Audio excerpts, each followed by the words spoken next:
Hello friends, welcome to the Exams Made Simple, and here we are back with the second video of Year Ender series of 2018. Year Ender हमने videos चालू किए थे जिसमें हम पहले Ayush ministry का already एक वीडियो बना चुके हैं। अगर आपने नहीं देखा है तो वो जाके देखिए। इन वीडियोस का ये इम्पोर्टेंस है कि अगर आपकी न्यूज़ छूटी हुई है पूरे साल की तो आप पर वीडियो में मिनिस्ट्री वाइज न्यूज़ बनाई जा रही है तो पूरे साल की आपकी कवर हो जाएगी। जो भी मेजर स्कीम्स इवेंट्स रहे हैं, मेजर इनिशिएटिव्स रहे हैं गवर्नमेंट के, मिनिस्ट्री के, तो वो पूरे इसमें कवर हो जाएंगे। फाइन, तो आयुष का हो चुका है। आज हम स्टार्ट करेंगे डिपार्टमेंट ऑफ स्पेस का।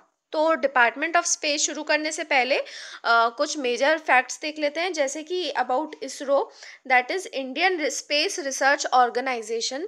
तो ये गवर्नमेंट ऑफ इंडिया की स्पेस एजेंसी है जो मेन इंडिया की स्पेस बॉडी है, और इसका हेडक्वार्टर बेंगलुरु में है और करंटली इसके चेयरमैन डॉक्टर के सिवन है। फाइन, याद रखिएगा, स्पेस एजेंसी बेंगलुरु एंड के सिवन। फाइन, अब इसका फॉर्मेशन कैसे हुआ था? 1969 में इसरो बनाया गया था, लेकिन इसने सुपरसीड किया था जो पहले से एक बॉडी एग्जिस्टेंस में थी, INCOSPAR, that is Indian National Committee for Space research.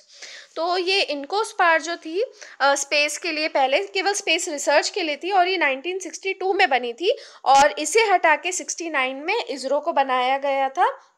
और इनकोस्पार भी जो बनी थी वो जो हमारे फर्स्ट प्राइम मिनिस्टर थे जवाहरलाल नेहरू एंड साइंटिस्ट विक्रम साराभाई, इनके एफर्ट से बनी थी। तो इसरो के आने से जो पूरी स्पेस की एक्टिविटीज़ हो रही थी इंडिया में वो इंस्टीट्यूशनलाइज हो गई थी।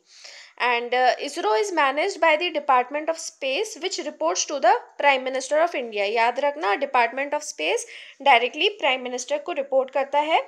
और ये जो यहाँ पे आप फोटो देख रहे हैं ये इसरो का लोगो है, ठीक है, और ये 2002 में ही बनाया गया था। एंड अब इसरो के बारे में दूसरी इंपॉर्टेंट चीज़ें देख लेते हैं। तो इसरो ने इंडिया का पहला सैटेलाइट बनाया था आर्यभट्टा, उसको लॉन्च किया था, वो सोवियत यूनियन के थ्रू लॉन्च किया था हमने ऑन 19 अप्रैल 1975। ठीक है, 1975 में ये इंडिया का पहला सैटेलाइट था, लेकिन जो लॉन्च व्हीकल था वो सोवियत यूनियन का था और 1975 में लॉन्च हुआ था। 1980 में Rohini became the first satellite to be placed in orbit by an Indian made launch vehicle SLV-3। तो SLV-3 स्पेस लॉन्च व्हीकल, ये सैटेलाइट लॉन्च व्हीकल, ये इंडिया का खुद का लॉन्च व्हीकल था जिससे हमने अपना पहला सैटेलाइट इंडिया के थ्रू जाने वाला रोहिणी को भेजा था 1980 में। उसके बाद में इसरो ने दूसरे दो रॉकेट्स बनाए, एक तो थे PSLV सीरीज और दूसरी थी GSLV। PSLV for polar satellite launch vehicle, और ये काय के लिए थे? सैटेलाइट्स को पोलर ऑर्बिट्स में लॉन्च करने के लिए। और GSLV जियो सिंक्रोनस सैटेलाइट लॉन्च व्हीकल्स, ये थे जियो स्टेशनरी ऑर्बिट्स में सैटेलाइट्स को प्लेस करने के लिए। ठीक है, PSLV एंड GSLV। इसके अलावा ISRO has sent a lunar orbiter Chandrayaan one on 22 October 2008।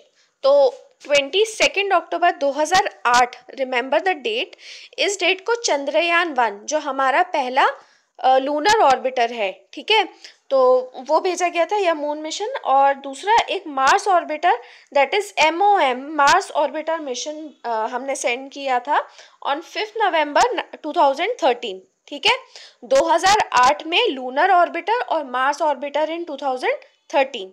ठीक है, and it entered the Mars orbit in 2014।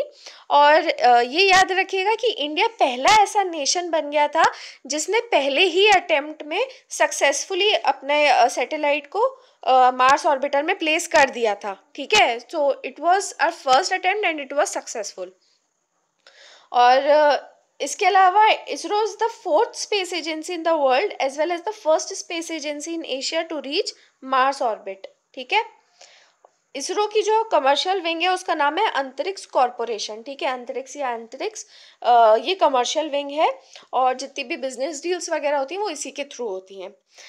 और एक सतीश धवन स्पेस सेंटर है इन श्रीहरिकोटा। तो ये हमारा रॉकेट लॉन्च सेंटर है जो इसरो ऑपरेट करता है, और ये श्रीहरिकोटा में है इन आंध्र प्रदेश। ठीक है, अब न्यूज़ आइटम से शुरू करते हैं। तो सबसे पहला इम्पोर्टेंट जो इस साल का था वो था कि अनाउंसमेंट किया गया था of a manned mission that is Gaganyaan. और ये एक Indian human space flight programme होगी और इसे 2022 में सेंड किया जाएगा, जिसके लिए काफ़ी तैयारियां की जा रही है अभी से। नाम याद रखना, Gaganyaan, Indian human space flight programme, ठीक है। And India will be the fourth country to do this after USA, Russia और चाइना। तो पहले से इंसानों को स्पेस में भेजने वाले केवल 3 नेशंस रहे हैं, वो है यूएस, रशिया और चाइना। इसके बाद में अब इंडिया रहेगा फोर्थ कंट्री, ठीक है। और इसके लिए कई क्रिटिकल टेक्नोलॉजीज इसरो ने डेवलप की हैं और की जा रही हैं, जैसे कि री एंट्री मिशन कैपेबिलिटी। तो मतलब होने के बाद में वापस अर्थ के एटमॉस्फेयर में अर्थ पे री एंटर कर पाए, इसके लिए कैपेबिलिटी। तो इसके लिए एक एक्सपेरिमेंट था जो 2014 में किया गया था, care, that is crew module atmospheric re entry experiment, ठीक है। Next is crew escape system. तो ये इसी साल टेस्ट किया गया था, पैड अपोर्ट टेस्ट। तो मतलब सेटेलाइट से मतलब अगर कोई इमरजेंसी आती है तो क्रू जो है, जितना भी मतलब उसमें मेंबर्स हैं, क्रू मेंबर्स, उनको ध्यान से और उनको एस्केप करवाया जा सके, ठीक है। Then crew module configuration, thermal protection system, deceleration and flotation system. इसके लिए एक एक्सपेरिमेंट हुआ था 2007 में, स्पेस कैप्सूल रिकवरी एक्सपेरिमेंट, कि जो सेटेलाइट का स्पेस कैप्सूल वो रहता है वो वापस उसको रिकवर किया जा सके, ठीक है। So these are being developed. अब इसके अलावा ये गगनयान के ऊपर था पूरा, ह्यूमन स्पेस फ्लाइट। अब इस साल के कुछ इम्पोर्टेंट लॉन्चेस देख लेते हैं। तो first one was PSLV C40। तो C40 ने लॉन्च किया था कार्टोसैट 2। तो कार्टोसैट 2 जो है ये रिमोट सेंसिंग सैटेलाइट है, इसकी कार्टोसैट पूरी सीरीज है, they are remote sensing satellite, ठीक है। रिमोट सेंसिंग सैटेलाइट या फिर अर्थ ऑब्जर्वेशनल सैटेलाइट्स होते हैं। तो किसी भी पर्टिकुलर फिनोमिना को या कोई नेचुरल रिसोर्स, इन सब को देखने के लिए, जैसे Cartosat is for earth observation, तो इन सब के लिए रहता है रिमोट सेंसिंग सैटेलाइट, ठीक है। फिर GSLV F08 था, उसने लॉन्च किया था GSAT 6A सैटेलाइट जियो सिंक्रोनस ट्रांसफर ऑर्बिट में, ठीक है। GSLV F08 GSAT 6A। तो आपको ये मैंने इसलिए दिए हैं, ये थोड़े ज़्यादा लगेंगे आपको, बट ये मेनली इसलिए हैं ताकि अगर मैच द कॉलम या कुछ इस तरीके के आते हैं तो आप कर पाएँ, ठीक है। और GSAT 6A जो है ये कम्युनिकेशन सैटेलाइट है और मोबाइल कम्युनिकेशन सर्विसेज देने के लिए है through multi beam coverage, fine. Now next is PSLV C41। तो इसने लॉन्च किया था IRNSS-1I नेविगेशन सैटेलाइट, ठीक है। तो ये IRNSS जो 1I है, ये लेटेस्ट मेंबर है नेविगेशन विथ इंडियन कॉन्स्टलेशन नाविक सिस्टम का, ठीक है। तो जैसे GPS होता है वैसे ही ये नाविक सिस्टम है, ये नेविगेशन सैटेलाइट्स हैं, इनका पूरा ग्रुप है और ये इसमें लेटेस्ट मेंबर था। इसको C41 ने लॉन्च किया था। नाविक या फिर इसको Indian regional navigation satellite system भी कहते हैं, and it is an independent regional navigation satellite system design to provide position information in the Indian region, ठीक है, and 15 kilometre around the Indian region, ठीक है। तो आपको ये तो मतलब हमारा इंडिया का रीजनल हो गया, ठीक है।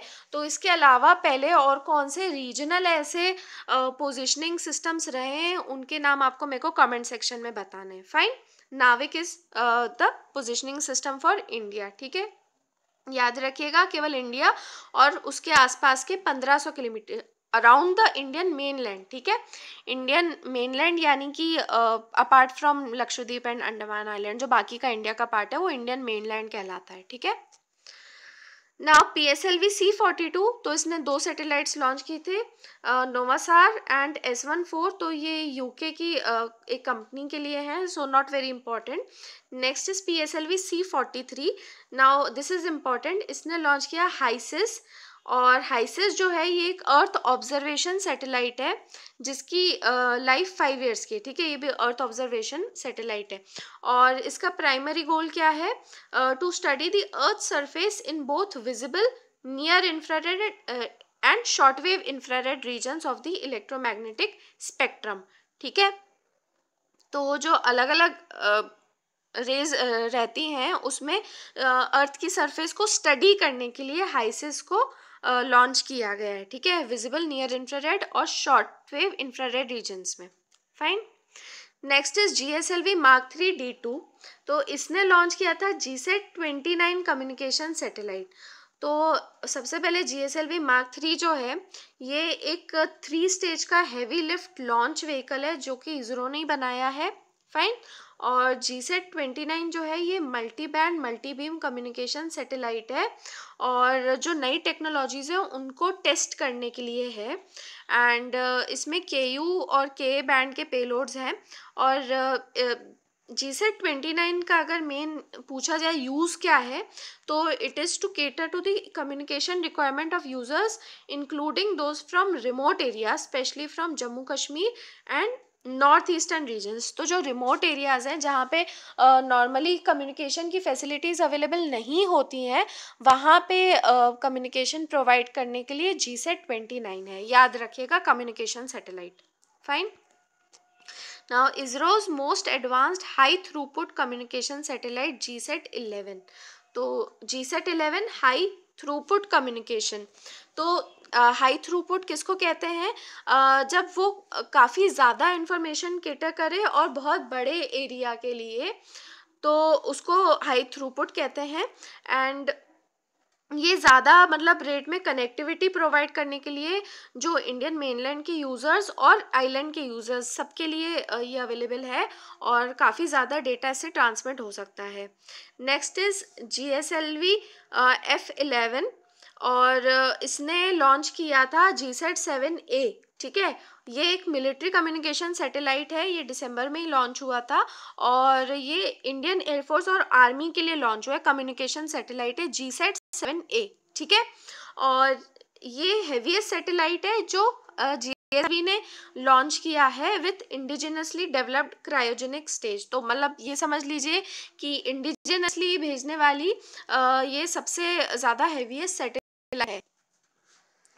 और इसके पहले ये तो हमने बोला इंडियन एयरफोर्स और आर्मी, तो मैं आपको बता दूं कि इससे पहले ऑलरेडी GSAT-7 आ चुका है और ये 2013 which is a dedicated communication satellite for Indian navy.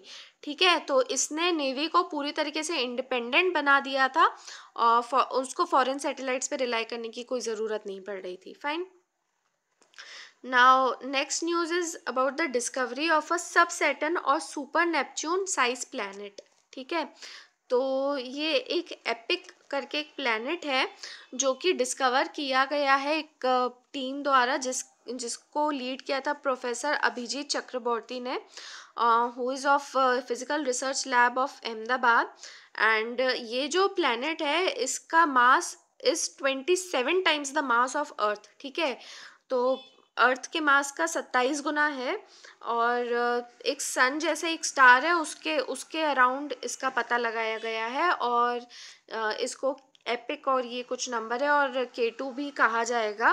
And with this discovery India has joined a handful of countries which have discovered planets around stars beyond our solar system. ठीक है, तो India ऐसी country में आ गया है जिसने ऐसे planet को सर्च किया है जो कि दूसरे स्टार्स के अराउंड है। मतलब हमारे सोलर सिस्टम में जैसे सन स्टार है वैसे दूसरे स्टार्स के अराउंड रिवॉल्व करने वाले प्लैनेट को सर्च करने वाला इंडिया मतलब कुछ ऐसे ग्रुप ऑफ कंट्रीज में शामिल हो गया है। ठीक है, नाउ ऐसे ये फैक्ट्स आपको लगेंगे कि इस तरीके के डायरेक्ट क्वेश्चंस नहीं आ सकते, but point is when you write mains answer या फिर आप कभी भी इंडिया के स्पेस प्रोग्राम को डिस्कस कर रहे होते हैं तो आप ये सारी चीज़ें उसमें ऐड कर सकते हैं, तो ये आपका काफ़ी अच्छा कंटेंट बन जाएगा। ठीक है, and Paras is the first of its kind spectrograph in Asia which can measure the mass of a planet going around a star. ठीक है, तो किसी भी प्लैनेट का मास ये पता कर सकता है पारस, तो ये एक स्पेक्ट्रोग्राफ है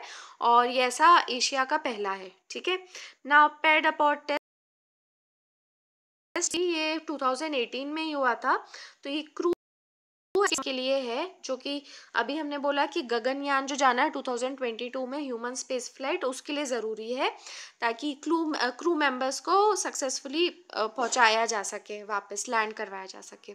So it is configured using specially designed quick acting solid motors that deliver a relatively large thrust to take the crew module to a safe distance. ठीक है, तो अगर कोई भी ऐसी इमरजेंसी सिचुएशन आ जाती है या वो एक्सप्लोड करता है, तो ये जो मोटर्स हैं ये काफ़ी ज़्यादा फोर्स देंगे ताकि क्रू को किसी सेफ डिस्टेंस पे पहुंचाया जा सके. So this was a very successful test. Fine. Next is the transfer of the in-house developed lithium ion cell technology to competent Indian industries. तो इसरो का एक सेंटर है विक्रम साराभाई स्पेस सेंटर. ठीक है, तो उन्होंने एक इन हाउस टेक्नोलॉजी थी उनकी, इन हाउस यानी उन्होंने खुद से, स्पेस सेंटर है पर खुद से ये टेक्नोलॉजी डेवलप करी है, लिथियम आयन सेल टेक्नोलॉजी. तो ये इन्होंने ट्रांसफ़र करने की बात कही है टू कॉम्पिटेंट इंडियन इंडस्ट्रीज़. ताकि क्यों, क्योंकि lithium ion cell production facilities बनाई जा सके. और इसका फ़ायदा क्या होगा?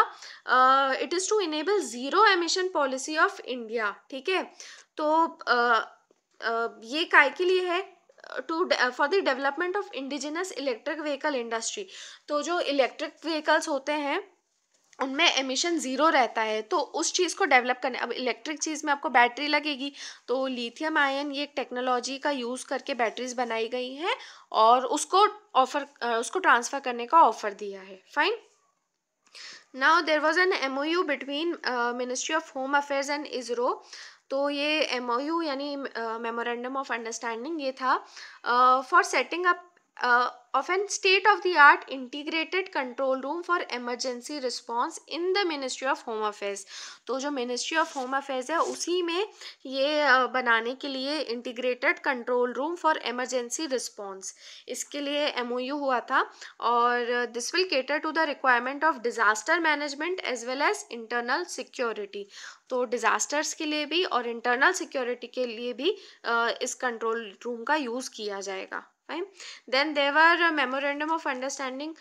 These were done with foreign countries also like Tajikistan, Uzbekistan, Morocco, south Africa, इसके अलावा अल्जीरिया, मतलब कई कंट्रीज़ के साथ में हुआ है. सो जो मेनली इसरो ने ऐसे मेमोरेंडम ऑफ अंडरस्टैंडिंग साइन किए हैं, MOU साइन किए हैं, वो mainly peaceful use of outer space के लिए या फिर नई रिसर्च एक्टिविटीज़ स्पेस से रिलेटेड उनको एक्सप्लोर करने के लिए किए गए हैं. फाइन.